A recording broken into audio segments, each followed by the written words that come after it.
process for appointment on the post of platoon commander, where appointment of women candidates has been prohibited under the recruitment rules of 2021 as well as in the advertisement. All the ground raised by the petitioner in the bunch of petitions deserve to be rejected.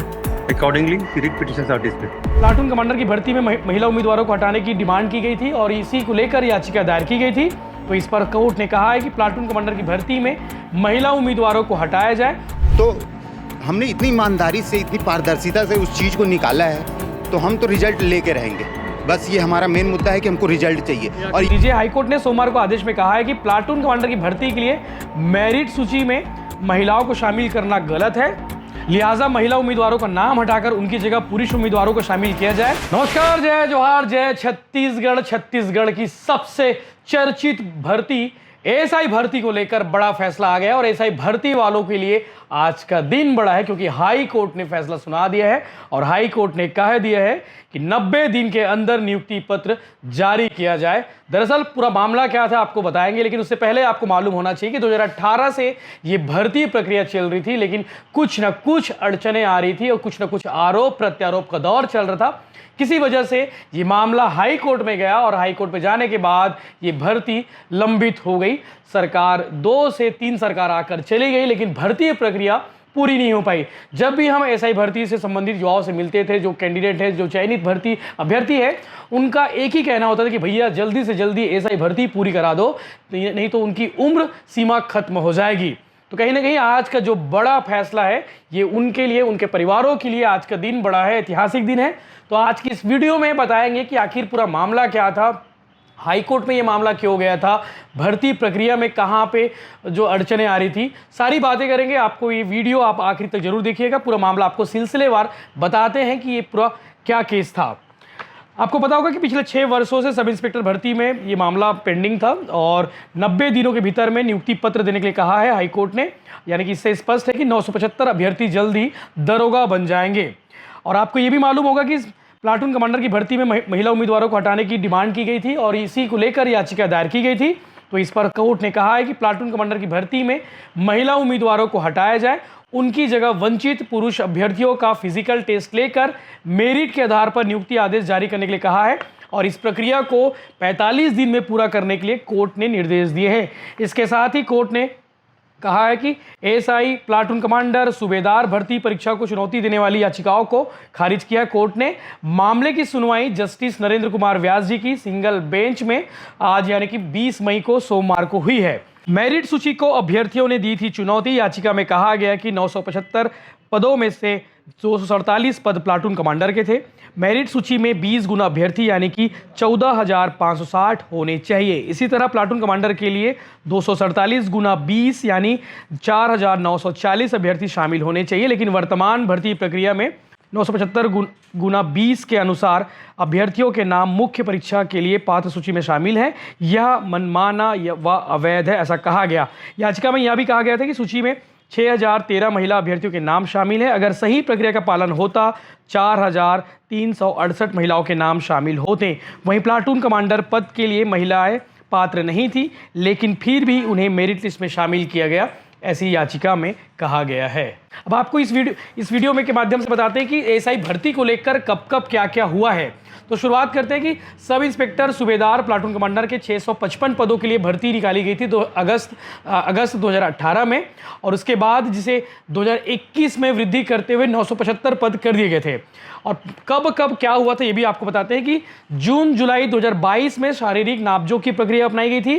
प्रारंभिक परीक्षा 29 जनवरी 2023 को हुई थी और मुख्य परीक्षा 26 मई 2023 से 29 मई 2023 तक हुई थी और शारीरिक दक्षता परीक्षा 18 जुलाई 2023 से 30 जुलाई 2023 तक आयोजित की गई थी। साक्षात्कार यानी कि इंटरव्यू की जो तारीख थी वो 17 अगस्त 2023 से 8 सितंबर 2023 तक साक्षात्कार परीक्षा ली गई। अब आपको बता दें कि हाई कोर्ट ने आज के इस विषय पर क्या कहा ये भी आप सुन लीजिए। हाई कोर्ट ने सोमवार को आदेश में कहा है कि प्लाटून कमांडर की भर्ती के लिए मेरिट सूची में महिलाओं को शामिल करना गलत है, लिहाजा महिला उम्मीदवारों का नाम हटाकर उनकी जगह पुरुष उम्मीदवारों को शामिल किया जाए। इसके लिए राज्य सरकार को 45 दिनों के भीतर प्रक्रिया पूरी करने और वंचित पुरुष उम्मीदवारों को फिजिकल टेस्ट लेकर उनकी मेरिट सूची बनाने का आदेश हाई कोर्ट ने दिया है। सब इंस्पेक्टर भर्ती से संबंधित समस्त याचिकाओं की अंतिम सुनवाई 18 मार्च 2023 को हुई थी। सुनवाई उपरांत माननीय न्यायमूर्ति नरेंद्र कुमार वैस की बेंच में फैसला सुरक्षित रखा गया था और 20 मई 2024 यानी कि आज की तारीख माननीय न्यायमूर्ति नरेंद्र कुमार व्यास द्वारा फैसला सुनाया गया। हाईकोर्ट ने 3 बड़े फैसले सुनाए। तीनों बड़े फैसले को आपको बताते हैं कि वो फैसले क्या है और उसके मायने कितने निकाले जा सकते हैं। इस भर्ती को लेकर हाईकोर्ट ने जो फैसला सुनाया है वो फैसला क्या है ये भी आपको बताते हैं कि मेंस दिलाए हुए सिर्फ पुरुष अभ्यर्थियों में से 370 लोगों का 45 दिनों के भीतर फिजिकल टेस्ट लेना होगा। 370 कैंडिडेट की लिस्ट कॉलिंग होने के दिन से 90 दिन के अंदर नियुक्ति सहित भर्ती प्रक्रिया पूरी करनी होगी। सब इंस्पेक्टर भर्ती के रिजल्ट वाली याचिकाएं और 370 वाली याचिका के अलावा सभी याचिकाएं खारिज कर दी गई हैं। रूल के अनुसार अंतिम चयन सूची में प्लाटून कमांडर से लड़कियों का चयन नहीं होगा। स्पेशल एक नोट भी आपको बताते हैं कि फिर से यानी कि मेंस नहीं होगा। कुछ लोग सवाल कर रहे थे कि भैया मेंस परीक्षा फिर से होगी क्या, तो बता दें कि मेंस नहीं होगा और अंतिम चयन सूची में महिला अभ्यर्थियों को प्लाटून कमांडर के पद पर चयन नहीं किया जाएगा। ये स्पष्ट रूप से आप समझ लीजिए यानी कि ये मामला क्या था। आपके मन में सवाल होगा कि आखिर ये रास्ता साफ कैसे हुआ, ये पूरा मामला क्या था। तो ये भी बता दें कि लगभग 6 वर्षों से चली आ रही भर्ती के सभी विवाद को हल हो गया है और नियुक्ति का रास्ता साफ हो गया है। 6 वर्षों से आर्थिक मानसिक समस्याओं से जूझते हुए लंबे इंतजार के बाद अब अभ्यर्थियों के में खुशी की लहर है। इस भर्ती में छात्रों के ही 2 पक्ष बनाए गए थे। एक पक्ष जो कई चरण शारीरिक नापजोक, प्रीलिम्स, मेंस, फिजिकल पास करके साक्षात्कार देकर सितंबर 2023 से लगातार अपने रिजल्ट की मांग कर रहे थे। इसके लिए लगातार कैंडल मार्च निकाले गए थे और कई सारे आवेदन ज्ञापन सौंपे गए थे। रिजल्ट निकलवाने के लिए अनेक याचिकाएं माननीय हाईकोर्ट में लंबित थी और वही दूसरा पक्ष जो अलग अलग चरणों में असफल हो चुके हैं। अभ्यर्थियों के द्वारा माननीय कोर्ट में याचिका लगाई गई थी जिनमें से अंतरिम राहत वाली याचिका जो है खारिज की जा चुकी है।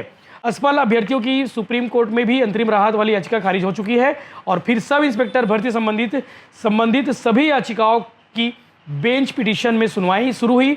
बेंच पिटीशन की अंतिम सुनवाई 18 मार्च 2023 को शुरू हुई थी जिसमें सभी पक्षों की दलीलें सुनकर जज ने फैसला सुरक्षित रख लिया था और लंबे इंतजार के बाद 20 मई 2024 को यह फैसला सुनाया गया। अब जल्द ही छत्तीसगढ़ पुलिस विभाग में संख्या बल होगी और कानून भी मजबूत होगा। आपको बता दें कि राज्य सरकार इस भर्ती होने के पश्चात ऐसा कहा जा रहा है कि 1500 पदों पर नई भर्ती फिर से लाने की तैयारी है जिससे राज्य के युवा जो है सब इंस्पेक्टर बन सकेंगे और उनका सपना जो है साकार हो सकेगा। तो कहीं ना कहीं आज का ये दिन काफ़ी महत्वपूर्ण था। पिछले लंबे समय से लगातार एएसआई भर्ती के जो अभ्यर्थी हैं वो रिजल्ट की मांग कर रहे थे और अब रास्ता साफ हो गया। हाईकोर्ट के इस फैसले को लेकर आप क्या कहेंगे कमेंट करके जरूर बताइए और कौन कौन सी भर्ती है जो अटकी हुई है उस पर भी आप कमेंट जरूर करिएगा। Recruitment process for appointment on the post of platoon commander, where appointment of women candidates has been prohibited under the recruitment rules of 2021, as well as in the advertisement. All the ground raised by the petitioner in the bunch of petitions deserve to be rejected. Accordingly, the writ petitions are dismissed. Since this court in foregoing paragraphs has held that the state has committed illegality in calling 30% excess women candidates by adding post of platoon commanders, where no appointment for women candidates has been made for second stage selection process. Therefore, the action of respondent in calling of 30% excess women candidate is quashed and the state is directed to call 370 male candidates who will find place next below the list of candidates who have been called for second stage of selection process within 45 days from the date of receipt of copy of the order. The state is also directed that the entire selection process which has initiated by them as per the advertisement dated 17/9/2021 shall be concluded within 3 months from the date of calling the 370 male candidates for second stage of selection process. Accordingly, the writ petition are dismissed with the aforesaid direction given by this court, and the writ petition wherein petitioners have prayed for issuance of appointment orders are disposed of as per direction issued in paragraph 69 of the judgment. No order is to cause.